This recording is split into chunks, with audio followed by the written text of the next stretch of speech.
তোরা কি করছিস? আমরা বিবাহ করবো ভাবছি তো। বিবাহ করবি তো দোকানটা বিক্রি করছে। সেটা আমি বিক্রি করবো। আমরা বেচবো না দোকান। তাহলে আমিও দোকান বিক্রি করবো না। ঠিক আছে আমি দোকান বেচে দেবো। তুই বিবাহ করবি কর, কিন্তু দোকান বিক্রি করবি না। তুই বিবাহ করবি কর, আমিও দোকান কিন্তু বিক্রি করবো। তিনজনের ভাগ, আমার ভাগটা আমি বেচে দেবো। তাহলে বেচ, আমার ভাগটা আমাকে দিয়ে দিবি। তিনজনের সমান ভাগ করে নেবো। তাহলে তাহলে খরিদ্দার দেখ গা। ঠিক আছে আমি দেখতে যাচ্ছি।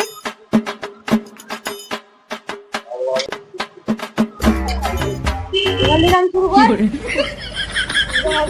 1 লাখ, 2 লাখ, 3 লাখ, 3 লাখ টাকা নিলাম হলো। 1 লাখ টাকা করে ভাগ কর। করলে তাহলে